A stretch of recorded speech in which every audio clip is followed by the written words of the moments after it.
Bali United resmi memperkenalkan pelatih baru untuk musim depan, namanya Coach Johnny Jansen. Sebelum lebih jauh, aku pernah bosan-bosan untuk ingat ke teman-teman, ketika teman-teman tonton video ini, jangan lupa tekan tombol like dan tombol subscribe.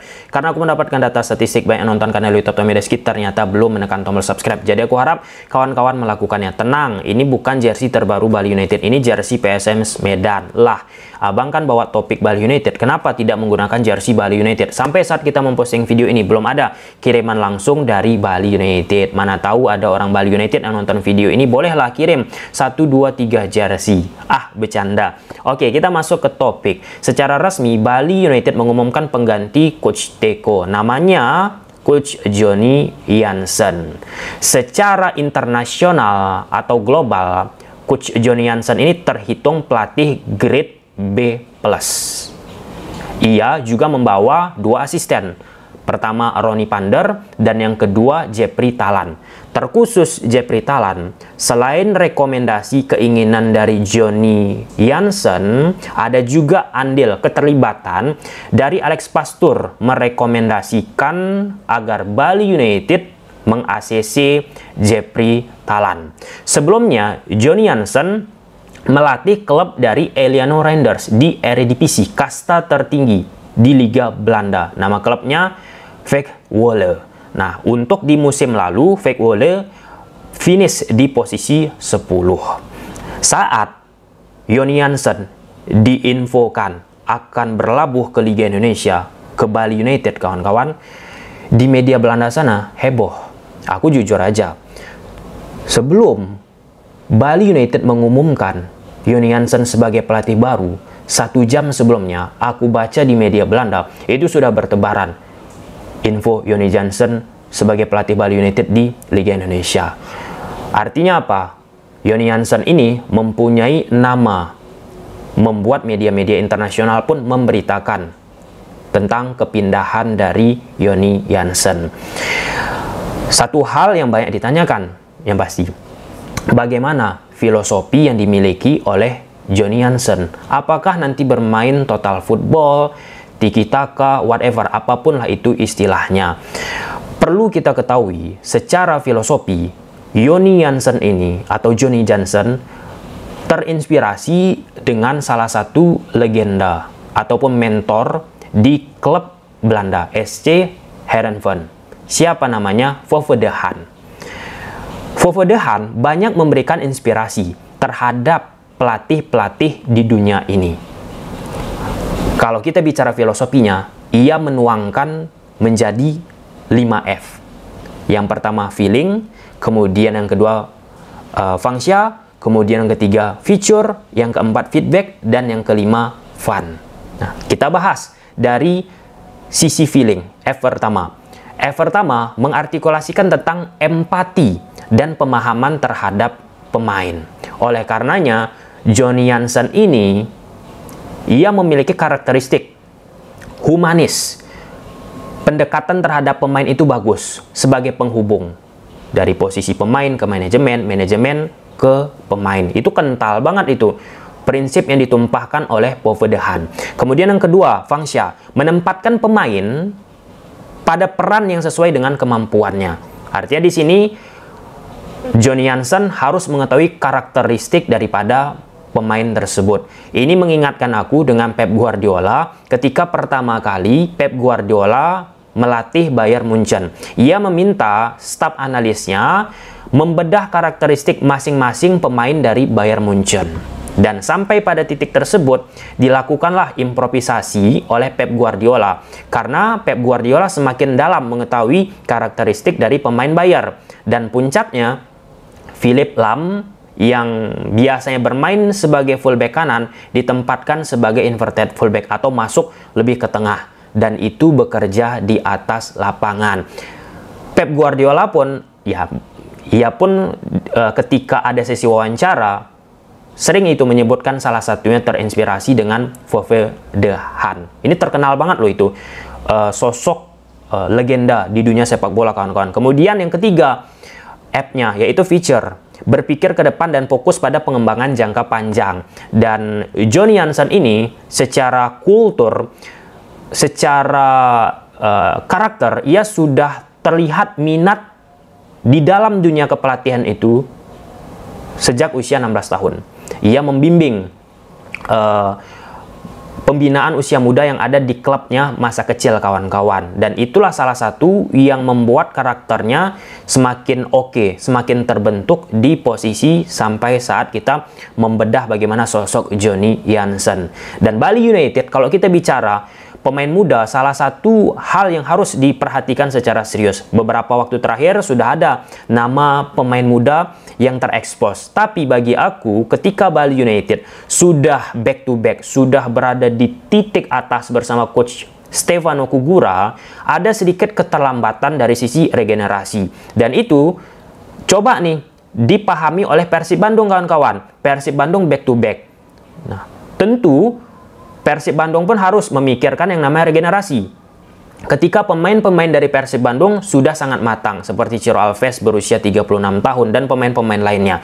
Kalau misalnya tidak secara cepat dibaca situasi itu, maka bisa saja mengikuti jejak dari Bali United yang beberapa waktu terakhir ini merosot kawan-kawan. Dan ketika Bali United mengumumkan kedatangan dari Johnny Jansen pun kan bilang, kita harus membalikkan posisi dari Bali United, ya, bahwa Bali United ini klub besar, seperti prestasi yang sudah digapai oleh Bali United sebelumnya. Kemudian F yang keempat, yaitu feedback, memberikan umpan balik konstruktif untuk perbaikan. Nah, ini normal ya, jika ada sesuatu yang salah di atas lapangan, pelatih kepala ya seeloknya akan memberikan informasi mana yang salah. Dan salah satu hal yang viral, kalau kita bicara feedback di dunia sepak bola sekarang kawan-kawan, kemarin Luis Enrique ketika memberikan instruksi kepada pemain-pemain PSG, ia menggunakan scaffolding lah ya, ataupun posisinya tinggi itu, untuk bisa memetakan, untuk bisa melihat secara posisional bagaimana pergerakan pemain di atas lapangan. Itu dalam konteks salah satu mengkoreksi, memperbaiki apa yang harus ditingkatkan oleh pemain United, pemain dari PSG di atas lapangan. Dan yang kelima, fun, dari filosofi Fofo Dehan, yaitu menjaga elemen kesenangan dalam bermain sepak bola. Ya, kalau kita mau menampilkan permainan oke, permainan yang prima, maka pemain pun harus happy. Dan keberhasilan klub-klub di Eropa ataupun klub di dunia sepak bola, karena ada andil fun itulah yang bisa menciptakannya. Kenapa Barcelona bermain tiki-taka bisa manjur, bisa oke banget bersama Pep Guardiola atau bersama Hansi Flick sekarang ini? Hansi Flick bilang, ia pun berusaha menciptakan sesuatu yang oke di ruang ganti, keakrabannya terhadap pemain, ia pun sering bercanda dengan pemain, dan itu viral juga. Dan ketika latihan dilakukan oleh pemain Barca antara satu dengan pemainnya pun dengan lainnya, mereka bercanda juga. Ada momen viral belum lama ini, 1-2 hari terakhir kawan-kawan, ketika Lewandowski menggunakan tangannya mencoba membogem Chesney. Ya, bukan, Chesney membogem Lewandowski. Nah, Chesney melakukan pukulan, Lewandowski tumbang jatuh di lapangan sesi latihan. Kalau kita bicara situasi tersebut, itu nggak seriusan ya. Jangan salah paham. Nggak kena kok bogeman yang dilakukan Chesney. Nah, namun itulah menunjukkan keakraban. Chesney melakukan seolah-olah sosok mafia gitu kan. Kemudian dia memukul Lewandowski yang sebagai korban. Lewandowski pun berakting yang sangat amat bagus. Di situ ada fun yang didapat oleh pemain Barcelona. Dan ketika fun didapat oleh pemain Barcelona, kita lihatlah di bawah kepelatihan Hansi Flick, Barcelona suka tidak suka menjadi salah satu klub yang menghibur, baik itu dari sisi penyerangan, kemudian dari sisi offside trap yang mereka lakukan pun sepadan lah ya. Walaupun kadang deg-degan kita melihat situasinya di atas lapangan, tapi itu salah satu hal yang membuat Barcelona pun berbeda di musim ini. Secara formasi, ya 1-4-2-3-1, 1-4-3-3 ini khas dari permainan yang coba ditumpahkan oleh Johnny Jansen kawan-kawan. Tinggal yang penting, Johnny Jansen secara kurikulum vitae kan oke lah ini. Nggak bisa kita kesampingkan kawan-kawan. Dan ketika Johnny Jansen ini pun diumumkan, pemberitaan dari media Belanda itu sangat amat deras. Dengan derasnya pemberitaan Johnny Jansen ke Liga Indonesia, exposure pun kan didapat Liga Indonesia. Exposure itu penting. Ketika exposure deras, sedikit banyaknya orang-orang di sana pun tahu tuh Liga Indonesia di Belanda ya. Bali United. Oh, pindah ternyata ke sana. Dan ya, itu positioning yang harus terus ditingkatkan juga selaku operator Liga Indonesia kita, bagaimana menciptakan kompetisi yang profesional. Ketika sudah klubnya berusaha memperbaiki, merekrut orang-orang hebat, maka butuh juga iklim kompetisi yang oke. Kan nggak mungkin kita rekrut nih pelatih oke, tapi iklim kompetisinya nggak bagus, kan memalukan. Nah, pasti akan dibawa oleh pelatih tersebut ketika mereka balik, Liga Indonesia nggak bagus, itu kawan-kawan. Ya, bicara soal Bali United dengan aroma Belanda, memang kental banget ya, seperti Silvano Kompalius dan pemain-pemain lainnya.